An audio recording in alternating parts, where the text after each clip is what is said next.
Yung Casino on Wheels, ikot na naman. At ibibigay kami sa mga kapamilya natin na madala.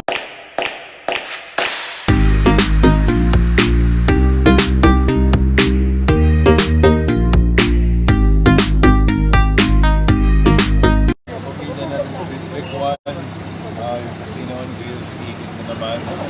At ibibigay kami sa mga kapamilya natin na madadaanan namin tonight. Sa Kalsado din, so may route kami for tonight. So hopefully, mabigay pa lahat para magpapano. May kahinan pa rin natin. Merry Christmas everyone!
Kanila ng Merry Christmas.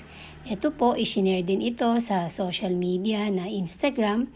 Nagpapasalamat nga sila na namahagi sa araw ng Pasko ang kanilang congressman sa Distrito 1 at mismong si Arjo Atayde nga at nakita nila ng harap-harapan at napaka-pogi daw. Siyempre katuwang niya ang kanyang parents at ang iba pang staff ni Lodi Kong Arjo Atayde. At ayan po yung ibang mga photos na isinare din sa social media. Samantala, si Maine Mendoza, di ba nasa Osaka, Japan po sila? Ito ay isinare ni Maine Mendoza sa kanyang Instagram account kasama nga ang kanyang pamilya. At ito nga yung pamangkin niya na si Mati na bago pa sumakay sa ride sa Jurassic Park at napakasaya. Ayan. Kung mapapansin nyo, tuwang-tuwa ang kiddo at dahan-dahan na mag-iiba ang mukha ng kanyang pamangkin dahil natakot na siya sa ride. Ayan. Tapos may photo po dito na isinare si Maine Mendoza. Talagang manang-mana kay Maine Mendoza. Tignan nyo po dito, mga Mars. Ayan po. Oh, nakasimangon. Yung, ayan oh. Tawang-tawa ako sa reaction ng pamangkin ni Maine Mendoza dito. Yan na parang hindi pa siya umiyak dyan. Tapos maya-maya, mag-iiba na. Iiyak na siya. Iiyak na yun. Ayan, 12 seconds later, ayan na mga Mars. Naiyak na po siya. At ito po yung photo nila. Tingnan mo din ang itsura ni Maine. Ayan pa. Oh. Nakakatuwa. Ito naman kasama niya ang kanyang sister and brother-in-law. Ito po pala ang concert ng huling Il Bimbo na Eraserheads, mga Mars, ay si Alden Richards ang organizer nito, mga Mars. Ito kasi binahagi ni Alden Richards sa kanyang Instagram account. Gusto ko lang i-share sa inyo kasi nga pilit sinasabi na kasama nga daw si Maine Mendoza habang nanonood ng concert si Alden Richards.